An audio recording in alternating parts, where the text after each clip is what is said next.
बहुत पहले की बात है। एक गांव में अली नाम का एक व्यक्ति रहता था। उसके माँ बाप बचपन में ही गुजर चुके थे। वह खेतों में काम करके अपना गुजारा बड़ी मुश्किल से करता था। उसके पास एक मुर्गी थी जो उसको रोज एक अंडा देती थी। जब वह उसके पास कभी खाने के लिए कुछ नहीं होता तो वह रात को अपनी मुर्गी का अंडा खाकर ही सो जाता था। उसके पड़ोस में एक बासा नाम का एक व्यक्ति रहता था जो कि सही व्यक्ति नहीं था।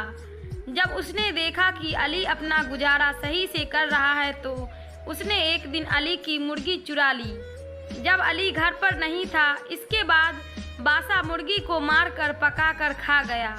जब अली घर आया, उसने घर पर मुर्गी को नहीं देखा तो इधर उधर अपनी मुर्गी को ढूंढने लगा। उसने मुर्गी के कुछ पंख बासा के घर के बाहर देखे। उसने बासा से बात की तो बासा ने कहा कि उसकी बिल्ली एक मुर्गी को पकड़कर लाई थी। मैंने उसको पकाकर खा लिया। मुझे क्या पता था वह तुम्हारी मुर्गी है। अली ने बासा से कहा कि वह इसकी शिकायत न्यायाधिकारी से करेगा। यह बात सुनकर बासा ने मुर्गी की जगह अली को एक छोटा बत्तख दिया।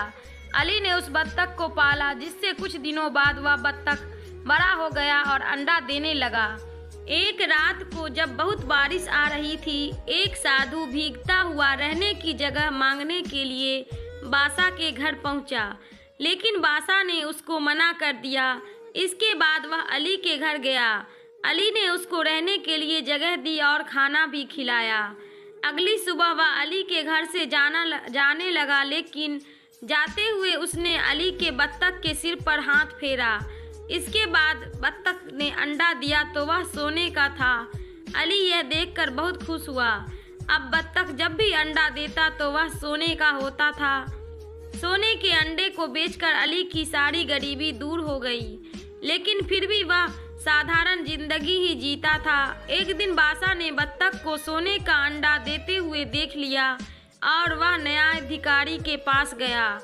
वह न्याय अधिकारी से बोला कि अली ने कल मेरा बत्तख चुरा लिया है। जब न्याय अधिकारी ने अली से पूछा तो उसने सारी बात बताई कि किस तरह बासा ने ही उसको बत्तख दिया था। न्याय अधिकारी ने कहा कि मैं कल इसका फैसला करूंगा कि बत्तख किसको मिलेगा। बत्तख ने रोज की तरह न्याय अधिकारी के पास भी सोने का अंडा दिया। अगले दिन न्याय अधिकारी ने दोनों को सामान्य अंडा दिखाया और कहा कि यह कल तुम्हारे बत्तख ने दिया है। अगर पूछने पर अली ने न्याय अधिकारी को सच बताया कि उसकी बत्तख सोने का अंडा देती थी, जबकि बासा ने कहा उसकी बत्तख सामान्य अंडा देती है। न्याय अधिकारी ने एक नया बत्तख लेकर बासा को दे दिया और अली को सोने का अंडा देने वाली बत्तख दी। अली दोबारा सोने का अंडा देने वाली बत्तख पाकर खुश हुआ। इस कहानी से हमें ये सीख मिलती है, हमें कभी भी लालच नहीं करना चाहिए और दूसरों को देखकर ईर्ष्या नहीं करनी चाहिए।